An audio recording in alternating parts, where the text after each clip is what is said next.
This is Ray Varner, Randolph-Macon College, class of 2010 at the McGraw Page Library, June 23rd, 2011.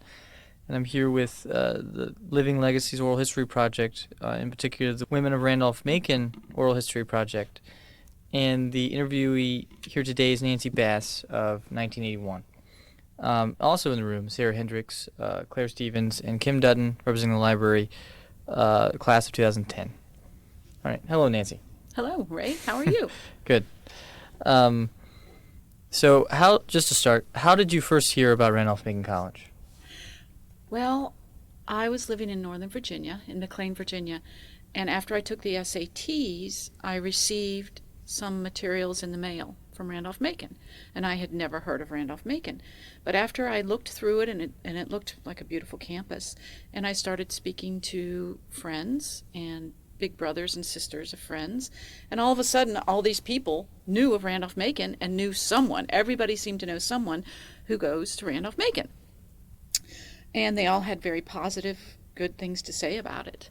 So that's when I started to seriously think about Randolph-Macon. Did you talk to any alums or anyone that had gone to the college, or just people who knew people? I did not speak to any alums, but I had two of my brother's friends were football players and were juniors here at Randolph-Macon. And so I spoke with them. They were very enthusiastic about the school, academic life, the social life here. And they invited me to come down for the weekend, which I did. So my first visit was not with my parents. It was visiting friends of my brother's. And I had a wonderful time and was amazed at how welcoming and inviting and inclusive everyone here at Randolph-Macon was. Where did you stay when you were here, that first visit? I stayed with one of their female friends in Mary Branch. Okay, do you remember anything else about the visit? Any stories or anything from that particular visit? I just was amazed that everyone seemed to know everyone. As you walked around on campus, everybody spoke to everybody. Everybody seemed to be very happy and just enjoying life on campus. Okay, well, what did you think about the campus when you first saw it? What were your first impressions? It was beautiful, lovely, very green and historic. And my sister, I am the youngest of 5 children. My sister went to a much larger university, and I had visited her there. And it struck me as not really being in college, because she lived in an apartment, she had a car. Anytime she wanted to go anywhere, she had to get in her car and drive. And it just did not feel like a campus to me at all. And just the second I got here, I felt like I was part of an academic community, and an embracing community. Right. So when you were thinking about, when you got the pamphlets in the mail and everything, when you were thinking about the college, did you know that it had recently just gone co-ed? Did that factor in to I any of did your notice that. I wouldn't say that it was one of the deciding factors in my decision to come here. It definitely played a role in the attitudes of the females and the males interacting with each other once I got here. Well, in which way what do you mean it played a role? I think there was a great deal of competition, male-female wise. Of course, as you all know, the classes here are so small, it's impossible to sort of fade into the background or to disappear. Every single person in the class is engaged. Everyone's participating. Everyone's, speaking and addressing the issues. And I remember one story. My best friend here, who is still my best friend, and I were in an English class with 2 gentlemen from Randolph-Macon, and we just got much better grades than they did. Our papers seemed to get read aloud by the teacher and all of that. And they said to us, well, sure, girls are good at English, but we'll challenge you in either math or science. So we all ended up being the next semester in the same chemistry class. So we had a bet at the beginning of the class that the 2 of us, the 2 females, could get better grades than they could. And I have never studied so hard in my life. And Lynn Davis and I I mean, we encouraged each other. We forced each other to study because we had to beat the two of them in grades. And every time we get tests back, we'd run over to see what score they got. And there was a lot of that went on. And by the way, we did win the bet. So there was a lot of that, though. And I think, particularly in the classroom, it really helped a lot of the males, in my opinion, see females more as peers and as competition academically rather than just see them in a social light, which before women came on campus, I think the mindset of a lot of the males may have been, they didn't really relate to women on an academic level. All right. Not to go back too much, but can you tell us about, so when you came to campus as a freshman, so what that was like? I guess your parents brought you here, I imagine. They did. And I decided to go to college with my best friend from high school, who was going to be my best friend for life. And her name was Paige Peterson. And so we came here together. We roomed together at Mary Branch. And the second we got here, all of the girls who were in the dorm came to say hello. They all stopped by. Several of the football players, because they got there early, like the freshmen did, came by to say hello and introduce themselves. Once again, it was just such a welcoming feel.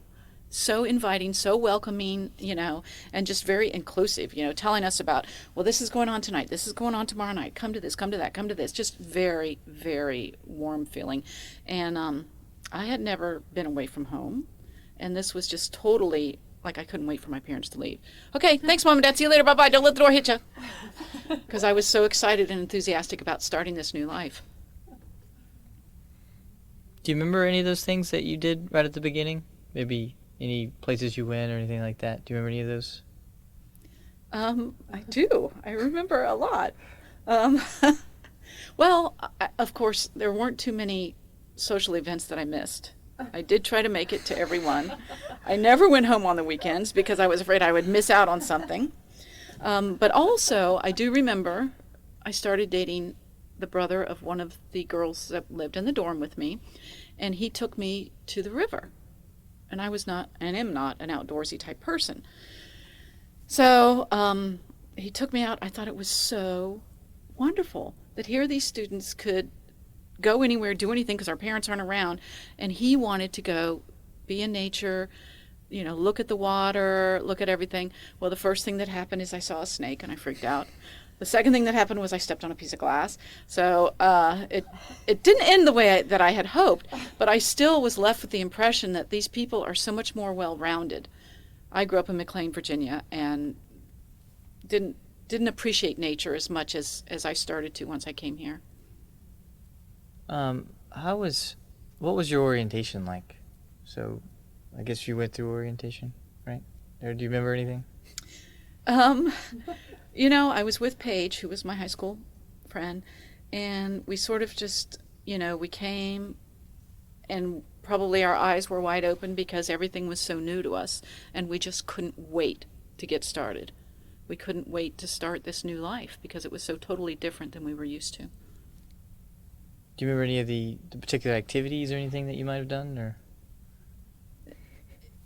in freshman year? In orientation. Oh, in orientation. Yeah. You know what? I don't. That's okay. It was 30 years ago, and I don't remember too much about orientation. It was all, I was just too much, like, probably gawking and not remembering much. All right. And we didn't take pictures like we used to. Like now, a lot of my memories are tied to pictures, but back, in the late 70s, it just doesn't, first of all, you had to pay for the film, you had to pay for the development, and I don't have a lot of photos to remind me of things that happened during that time. So, orientation doesn't stick out in my mind. Do you remember anything about the food? What the food was like? Yeah. Or? Freshman 15. Yes, I do. As a matter of fact, I got a job working in the cafeteria. The food was very meat and potatoes and sweets. And once again, it was all you could eat. It was a lot of food that I wasn't used to being allowed to eat. And You definitely had to struggle and work, and actually the upperclassmen in particular would sit there and watch people and sort of make comments if you went up for seconds or if you walked by them and you had sweets or whatever. They certainly reminded you about the freshman 15. And where did you eat back then? Where was the cafeteria? Well, there was only one cafeteria, and everybody went there, and it was very social. And that was the only cafeteria on the campus. There was actually not very many restaurants in Ashland either. Ashland was very different. So do you remember being pretty crowded? Or No, I don't. There seemed like there was always plenty of seats available, and people would go and they would stay for a very long time, and they would sit and they would watch who was coming in with whom, what they were wearing. It was it was fun. And you would sit down and you could spend 2 hours there if you had the 2 hours to spend, because you would see everybody eventually. all right, what kind of activities did you do on campus? Were you in any clubs, organizations, or anything like that? Well, I was a little sister at Phi Delt, and I think I was on maybe the debate team or the chess team. I'm not even sure. It was not a big part of my campus life. I was more into studying in the afternoons instead of napping like a lot of my friends, and then going out in the evenings to whatever social event was going on. And pretty much every evening back then there was a social event going on. Like parties, like fraternity parties, that kind of thing? Fraternity parties, happy hours at Cousins 2, which was a little pizza place right, not on campus, but right off campus on Henry Street, I believe. And, just going, you'd see people and catch up on the day. It was almost like being married to 800 people. Hang out with them every night, talk about your day. So you were a little sister at Phi Del, I guess. So can you tell us about that experience? Because you're the first one that's been a little sister. So Yeah, we didn't have sororities on campus at the time.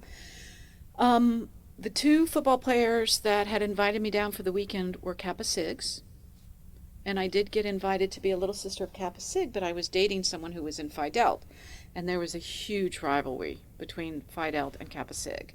And all of the Phi Delts were telling me, stay away from Kappa Sig. That was dangerous. So I was like, eek! So I became a little sister at Phi Delt, and the boy that I was dating, we only dated like 1 or 2 months after that, but all of the brothers at Phi Delt were my friends and looked after me, and it was a really good experience. And yes, every now and then we'd have to go clean the house or do chores for them, but they also looked out for us. And I remember typing many a paper for them when it was due the next day, getting a knock on the door. But they always looked out for us. They always made sure we knew about what was going on. We could go hang out at the house anytime we wanted to. And it was just a really good feeling to know that someone was watching after you. So were you? How did it work? Were you an official member of Phi Delt, but you were a little sister? How does that work with? Well, I don't think the national Phi Delt recognized Little Sisters. I could be wrong, but we certainly had a ceremony we had to go through, certain things we needed to do. I think we may have even paid a little bit, because at that time, I don't know if y'all still have this, like a social fee if you don't belong to a fraternity. No.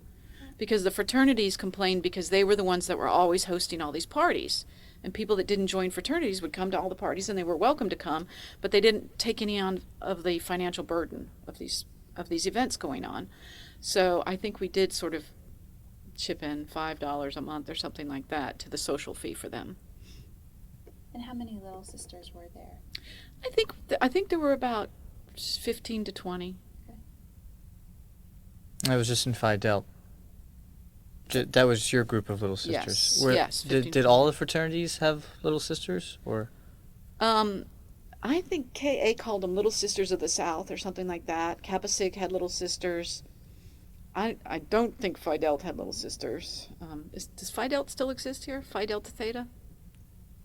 It does. Oh, they were the wild ones. Yeah, and those might have been the only 3 that did, as far as I can remember. Okay, so were there rivalries in between the different little sister groups too, or were Well, we participated in the rivalries between the fraternities. I know that we used to have bottle rocket fights between Phi Delt and, is it SAE next to them or Lambda Chi? SAE. I think it no? is. On which side? As you're looking at the house to the left. That was Theta Chi's house. Oh, is No, it? Okay, wait. that's- Now I think everything has changed. I think Mm. since they've been rotated. Yeah, we in would and out, all so- run up. We'd run up to the second floor, and we'd have bottle rocket fights. So crazy. What do you mean bottle rocket fights? Can you describe a bottle rocket fight? Like you would get an empty Coke bottle or beer bottle or something, and you would put like a firecracker or something in it, and it would shoot across to the house. So you would aim at the house, not people, or would you aim at people? We'd or- be on the second floor, and we would try to get in an open window because nobody had air conditioning, so everybody's windows were always open. Uh, And then, of course, we would wait for everybody to fall asleep in a certain fraternity. Well, I hear this happened. I didn't really participate. And then you would go in and mess with something in their house or rearrange something that they would have all arranged in a certain way or kidnap something and leave a note. Like steal a composite, that kind of thing. Yes. Borrow. Albums. We didn't have CDs then, or we had albums. You would go take, all the albums that started with a vowel, or all the albums that had a picture of something on the cover, and then wait and see how long it took them to notice they were missing.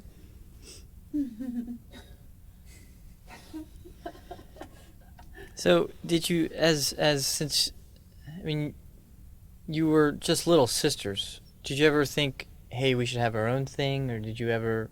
Yeah, we actually tried to start a sorority, and it wasn't successful. And I know there are sororities here now, but I think it was Zeta or something. And there was like a core group of maybe 15 or 20 of us who tried to get it started. The national chapter came down to help us. I had to memorize the whole Greek alphabet and all these little activities, but really they deemed there was not enough support for it to really be viable at that time. And what year was this? I think that was my junior year, which would have been 79, 80. Okay. Was the support, the administration wasn't supportive?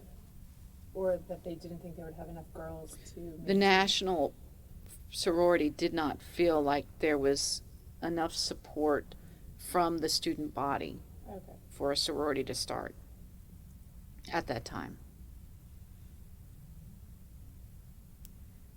But we, as little sisters, we still participated in Greek Day, and we got to do, we basically got to do most or all of what the men who belonged, or the boys who belonged to the fraternities got to do. So did you ever feel like a second-class citizen in a sense, that you were just little sisters, or did you really feel? Sometimes when we were scrubbing those kitchens, and one time they made us. There was one party where the little sisters had to wear the boxer shorts of their big brother, the true big brother, and we did. And you might want to turn it off. And we all knew what was going to happen, so we all made sure we wore pretty underwear.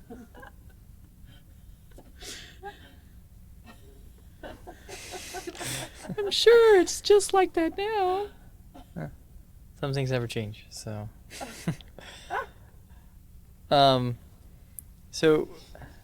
So you couldn't live in the house though, right? No. No, there's no women. No. Yeah. No. And so you stayed in dorms when you were here. Where did you live? All 4 years I stayed in Mary Branch, and at that time, the only co-ed dorms I believe were the motel dorms, and those were like wild. And I wanted to go there. My parents were like, "No way," because that was sort of a new concept to have co-ed dorms, and at that time, And that was Garland. That was co-ed, I think. the Do you remember? dorms that looked like motels. Yeah, but I think it was just one of them Was was co-ed. co-ed. Yeah, and then yeah. So was there a reason you stayed in Mary Branch all 4 years? Well, like I said, from the minute I arrived, every girl in the building came and introduced herself to me. And it was just like, that's where all my friends were. My best friends. We stuck together. It also helped that we had a maid and everything. You had a maid? Mhm. Yeah, okay. Did you still have a house mother at the time? Was it? Yeah, we did. We did have a house mother, but I think she may have either passed away my senior year or shortly after there. She was quite elderly, I believe, and yeah. But no, it was a very. I wouldn't even dream of. I don't think staying anywhere else after the first year there and getting to know everybody and sort of watching everybody grow and change and going through so much together. So people normally stuck to their friends into the dorm, I guess. Were you? Yeah, mostly we did. It seemed like the new dorms were more. We definitely had a rivalry between the new dorms and Mary Branch. So did when you said you participated in Greek Day? Mm-hmm. So did you? There was also Women's Greek Day. That I've seen in the yearbooks. So, but that's all I know about it. And it looked like they were competing against Mary Branch versus New Dorm Yeah. and stuff like. Yeah. Did you participate in that too? Yes. Okay, and you participated as a dorm. Yeah. So what were those like? What were Greek Days like? They were really fun, and pretty much everybody wanted to participate, and everybody wanted to, had their own competition they wanted to take part in, and also a lot that went on is on spring break. We would go down to Fort Lauderdale, and once you went down there, there'd be a lot of competitions as well, like at the Button, and a bunch of Randolph-Macon people would go, and the girls from Mary Branch would stay in one place, and like the new dormers would stay in a different one, the fraternities would stay in a different one. So we sort of, like, even when we were on spring break, we all still hung together and competed against each other. What is the Button? It was a little establishment in Fort Lauderdale that would have different contests every night, pitting colleges against other colleges during spring breaks, and different parts of the same college against each other, and everything from beer chugging to three-legged race to wet t-shirt, to which I did not participate in, to you name it. And if Randolph-Macon, anybody from Randolph-Macon was participating in anything, everybody from Randolph-Macon would show up and cheer them on. It's good. Can you talk about maybe the roommates that you had? Were they also little sisters, or did you always have the same? My freshman year, Paige Peterson, who was my high school friend, left after the first semester and decided to go to the university that her boyfriend at the time was going to. And so at that time, after she left, I became even closer with a lot of the girls in the dormitory. And I didn't get a new roommate. I just had a single at that point because Paige left. And then the next year, I roomed with the girls who I'd met the year before and have remained friends and keep in touch with all of them to this day. Who you lived with the next 2 years after your sophomore year, after your first year? I lived with Kathy Reichelderfer, and then I lived, my last year, I lived with Lynn Davis. And, well, actually, we both had singles, actually, but we were best friends. And she's still, as you know, because I tried to get you to get her here. And as a matter of fact, I was texting her as I was coming here. And she jokingly said, I sent him some questions to ask you. And I told her, well, I'm going to say I'm Lynn Davis, but time hadn't been good to me. And she said, well, as long as your hair looks good. Because she was always, so I would always make fun of her because she would take forever to get ready. But, yeah, they are still my best friends to this day. And was that difficult when Paige left? Because, you mentioned earlier that you all were going to be best friends for life and came here together. And... Well, I think we recognized after about the first month that I was really enjoying the atmosphere. And she was going home every weekend to see her boyfriend. And she was miserable during the week because she missed her boyfriend. And she did not get to experience Randolph-Macon like I did. So we kind of both knew pretty early on that this was not for her. And we kept in touch maybe 2 or 3 years after that. And then once Facebook started, I tried to reach out to her, and we sort of exchanged a few sentences. But, it's really my college, not my high school friends that I have kept in touch with. Did she stay with her boyfriend? Yeah, they got married. Got married? Yep. Still married? Yes, they are. Yep. Worked out. So do you remember any visitation policies in the dorm, or anything like that? Well, yes. You weren't allowed to. Yeah, I remember many incidences actually of people getting in trouble. And I remember one incident of someone breaking the window to get in, but not every night. But there were strict policies. And as a matter of fact, one time my parents, that was the one bad thing about having maids and about having a house mother is they pretty much knew what was going on. You could not get by. And my parents went on a vacation and they asked me to keep the cat. So I tried to sneak keeping the cat in the dorm for 1 week only. And every time the maid would be coming to my room, I'd sneak her down to Lynn's room, the cat. But they found out.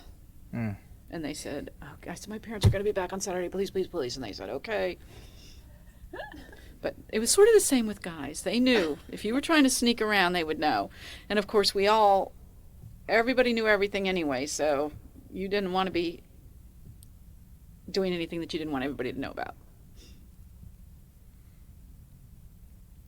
Okay. Do you have any other stories about your social life that you would like to share? or any really, great stories or anything like that? Well, I don't know if it's a great story, but I do remember I was invited to Old South, which KA does, and I guess they still do that. And he was just a friend from English class, one of the guys I bet with. And so it wasn't a boyfriend kind of situation. And I went and rented the big hoop skirt and everything. And there was a big rivalry between Kappa Sig and KA. And I was attending the KA Old South in my big hoop skirt. And Kappa Sig was on their rooftop sort of shooting bottle rockets and yelling at people and all of that. And I think one of them said, hey, come here. Da, da, da. So I went over there and I went up on the roof while Old South was going. And they were like, sit down, sit down. So I was like, okay. And I sat down on my big hoop skirt.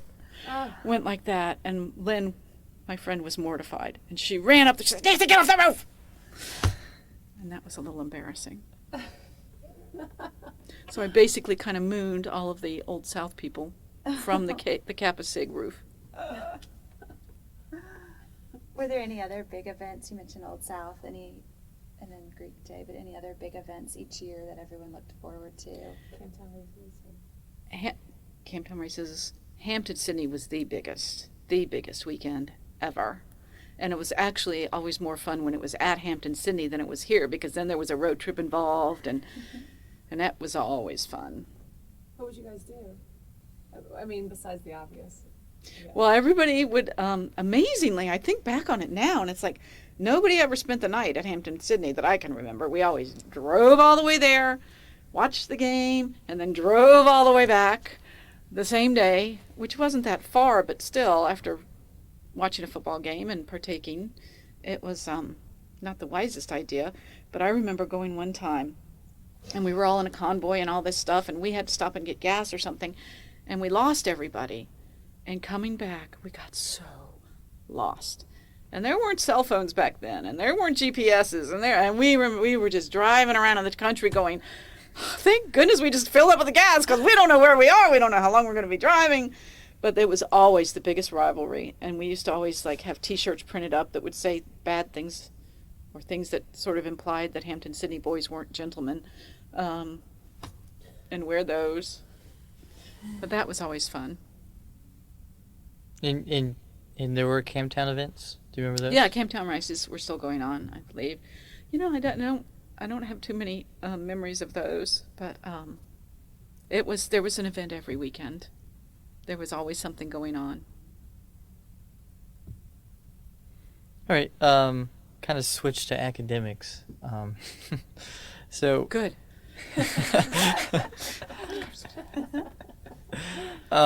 So what was your major?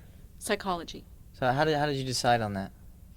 I fell in love with psychology the very first intro to psychology class I took. And Carol Hughes was the professor, and she was wonderful. And it really opened my mind up to so many things that I had never experienced before academically. And she made me the physiological psychology lab assistant, and she was really my mentor. and I learned so much from her, and I just am so fond of her and thankful to her for giving me confidence and teaching me to open up your mind and think about things that don't seem right at first, but accept them because they exist. But like many people, and many people I know, a Bachelor of Arts degree gives you the tools that you need to pretty much work in any field. And I was determined to stay in psychology, and I worked at a juvenile sort of detention facility, and I would go out and take case studies of juveniles that were about to go to court to present to the judge about their home life and their background. And it was so sad, and it was so unlike the academic that I loved so much of the classroom. And I was talking to my father one day, and he's like, you know what? There's enough sadness in the world. You don't have to work 50 hours a week in something that's going to make you really sad. So even though I had a degree in psychology, I moved into tourism and hospitality. And that's where I've been ever since. So who was your advisor when you were here? Well, I think of Carol Hughes as my advisor, mentor, the person who I went to, and I don't remember that it was a man, and I don't remember because I really didn't take advantage of that. I didn't see the need. I didn't really. It might be different now, but they kind of, if you wanted to be grooving along, doing your thing, you could. And if I had a problem or any question, anything, I would go to Dr. Hughes. Okay. So were there any classes with Dr. Hughes that you really remember or that really stood out? Well, the physiological psychology, I loved it. And we would operate on the brains of rats and things like that, and it was fascinating to me to really see that there's a physiological base for behavior. And she put it into such perspective.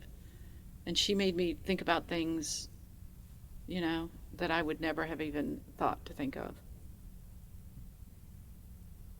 So you had your major, but I'm assuming you had to take classes outside of your major. And Oh, of course. Yeah. Well, I loved all of my English lit and English and creative writing classes.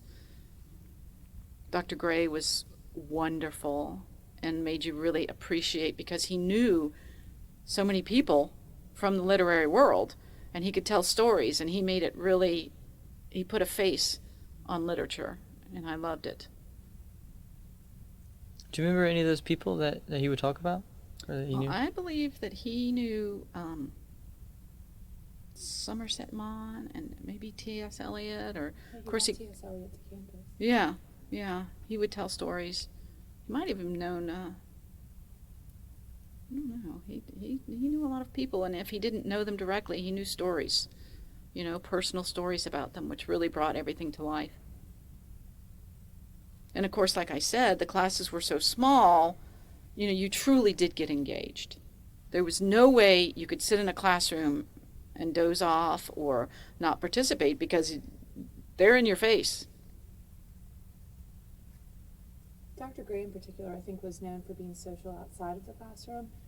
Did you ever spend time with faculty, Carol Hughes or Bill Gray or whoever, Oh, when you yeah. weren't in the classroom, and went to their house for dinner, that Yeah. kind of thing? Yeah, most of the professors lived right here, walking distance, and many of them would invite 6 or 7 students over, in the evenings.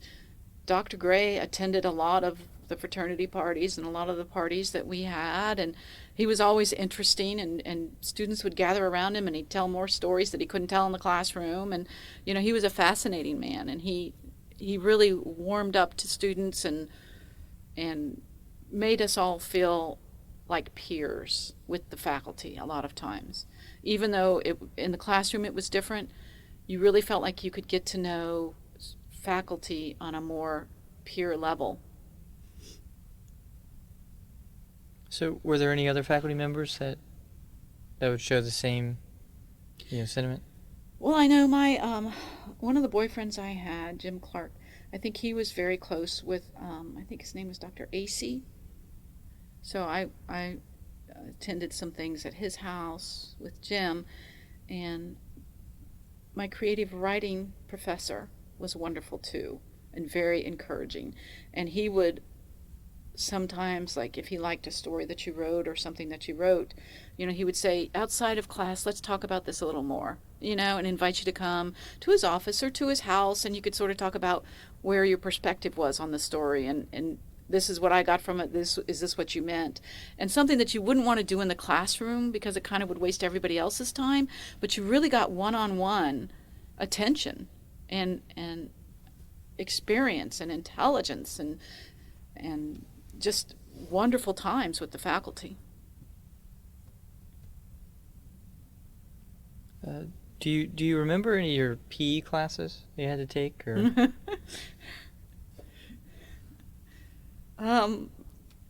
Nothing really stands out because I was not really that much into physical ed, and I did not play any sports. So no, I really don't. But you had to take them. Yes. Yeah. Hmm. Did you have to pass the swim test? Do you? Yeah, I believe so. That was not a problem. I love the beach. I love pools. Yeah, that was actually the best part of PE class. Okay. I do remember that there was no such thing as an easy course here. Like you'd sign up for 3 hard courses and then ask everybody, what can I get an easy A in?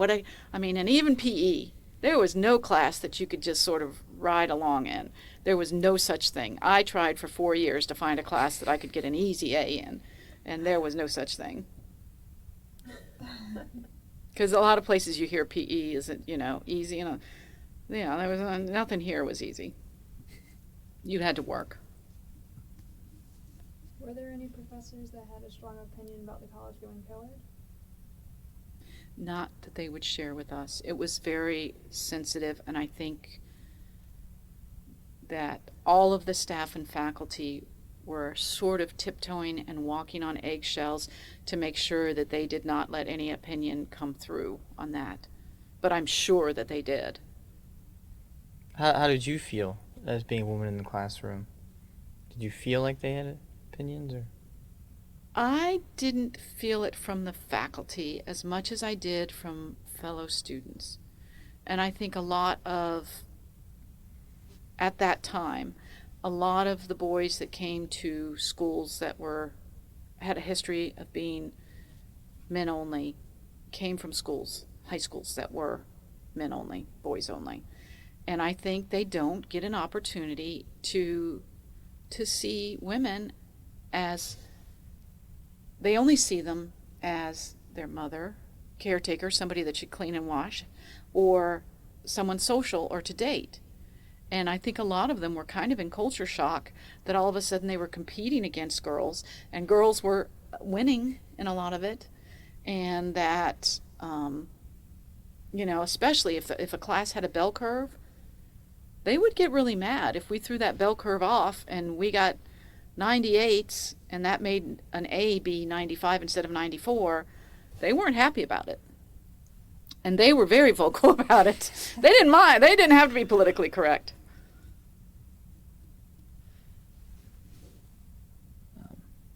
So you'd mentioned that you worked in the field, so as your first job with the juveniles, Mm-hmm. And you switched to tourism. Yeah, actually, I moved to Florida, and right after graduation, and was not able to find any kind of job or career that I was happy with. And I, of course, stayed in touch with all the girls from my dorm, and they had all gotten an apartment in Richmond. And my parents at the time had moved to Rehoboth Beach. And so I was like, Rehoboth Beach or Richmond? Rehoboth Beach or Richmond? Of course, the job prospects were easier in Richmond. Plus, it was all my girls from Mary Branch. So I moved back to Richmond and in with my girlfriends. And as soon as I moved in, it was like a group assignment to find me a job. So they all helped, and I got a job fairly quickly. And it was at a hotel as a manager in the restaurant. And I got into tourism and group sales, and as I mentioned, I now work at the Richmond Metropolitan Convention and Visitors Bureau. So I sell Richmond and the 4 counties as a destination to conventioneers, meeting planners, people who want to bring, who hopefully will bring business to this area and revenue. What was the original interest in Florida? One of my I had spent my summers at the beach every year, and one of my girlfriends had a place in Florida, and she invited me to come down there and live with her. And actually, it was 81, my year of graduation, and it just when Castro had allowed all of the Cubans to leave, and so there was this huge influx of people into the Miami-Fort Lauderdale area.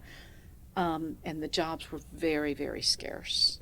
And it was a little scary because crime all of a sudden skyrocketed because a lot of them had been criminals and all of that we found out later. But it was just a really bad time to be in that area.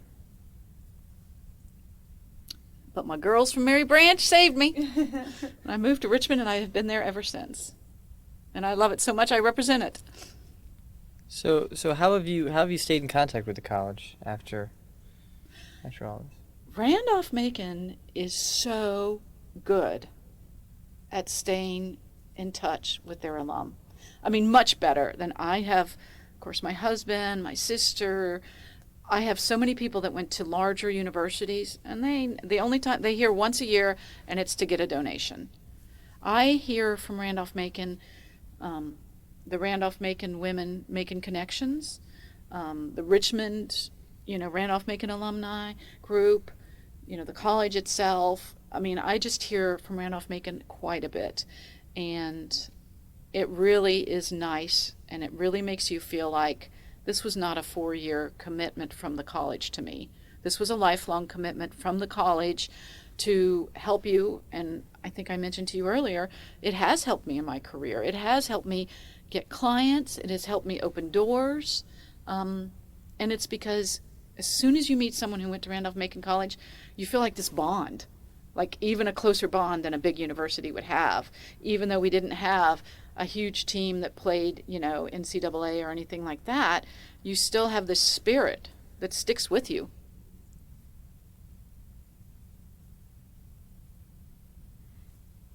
I get invited to, the dinners that the Randolph-Macon Women Macon Connections host, which is really cool because they're in the home of alumni, and they're from all different classes. So you get to hear the perspective of someone from my class, before my class, someone who just graduated 2 years ago, and it's really very interesting because I would never have the opportunity to interact with some of these women because we don't really have anything in common other than having gone here.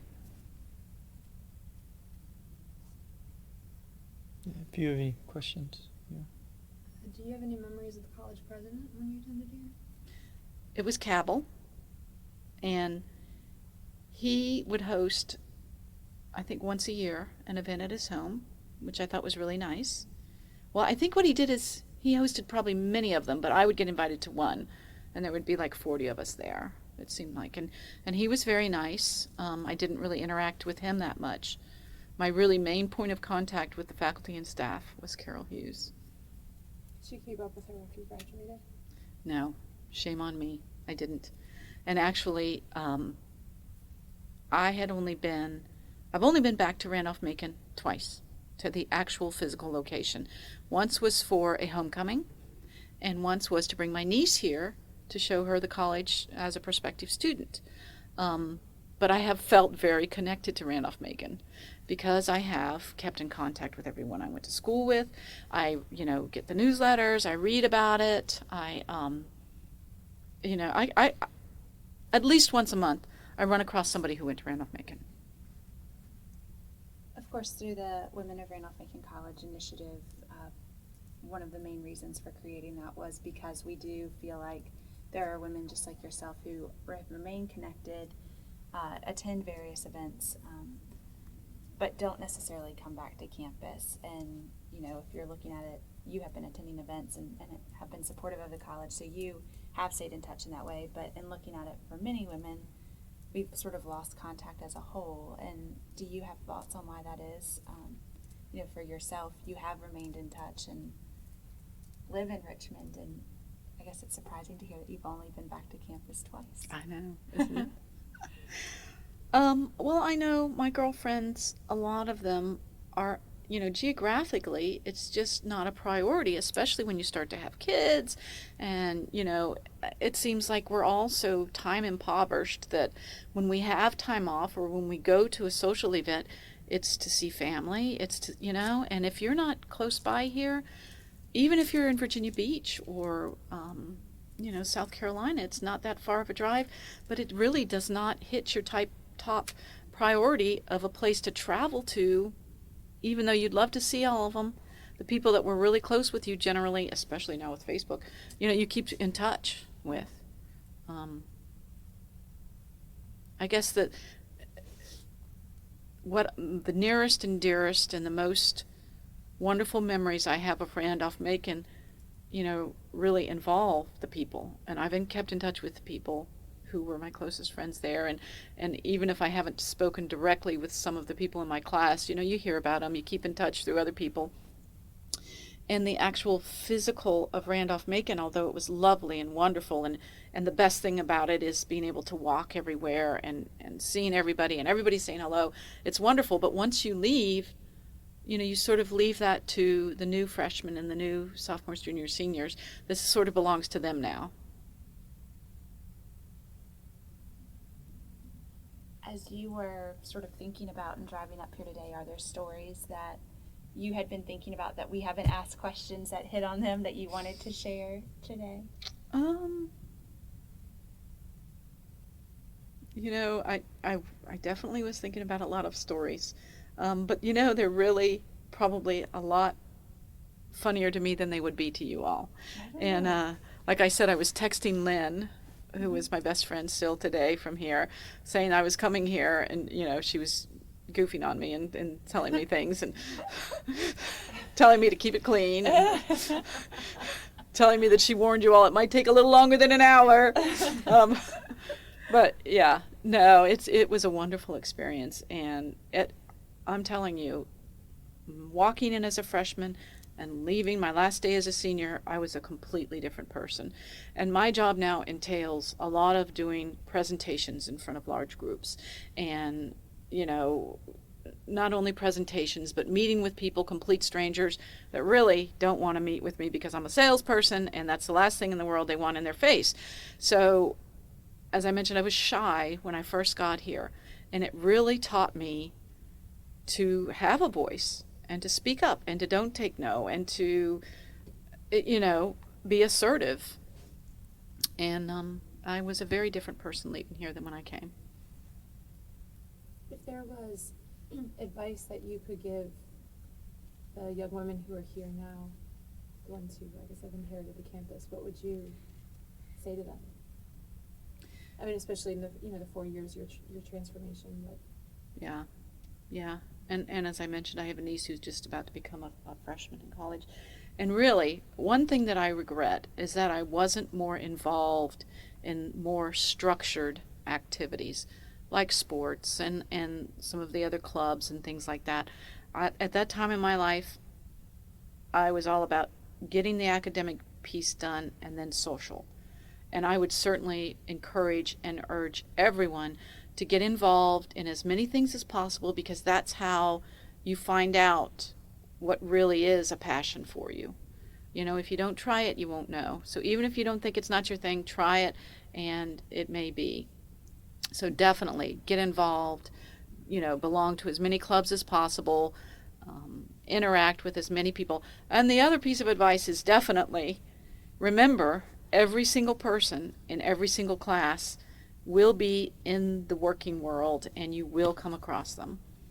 And you definitely want to remember them. You want them to have a good memory of you. You want them to respect you, and you want to respect them. And it's very important to be open to everyone and not just seek out a certain stereotype.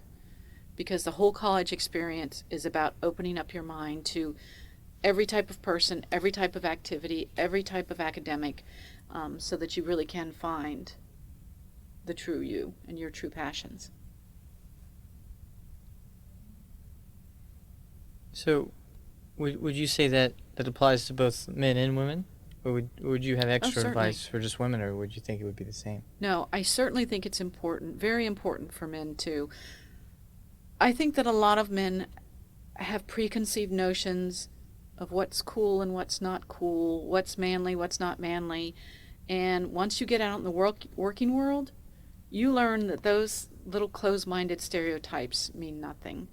And the more open you are to everything, the more you're going to be able to get along in the working world, to get along with everybody you work with, to be a leader and to be successful. You need to really have an empathy and to sort of walk in other people's shoes and understand other people. And I think because it's such a small college, you don't just hang around 10 or 12 people that are just like you. You interact with every type of person that's here. I was kind of meaning more for women.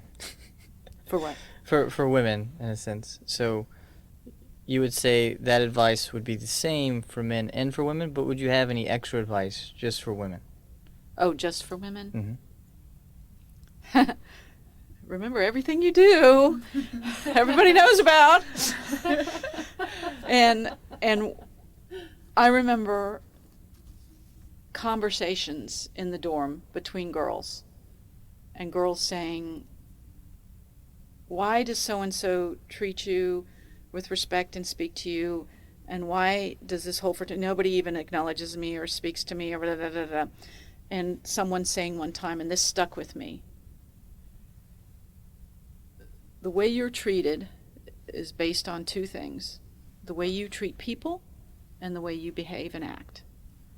And certainly you want to always behave and act in a manner that is completely open to anyone to see and that you're proud of, and that you also want to treat everyone with respect and attention, and if you are kind and good to people, they will be kind and good to you. If you gossip and get into a small little world that is more intent on putting down other people, well, you're going to soon be in a class that people are talking about. It's sort of behave the way you want to be treated. All right. If there's nothing else that you would like to say, I guess we're done. And thanks for your time. Well, thank you, because this has been kind of fun to walk the path again and to be here, and I've enjoyed it. Thank you. All right. Thanks.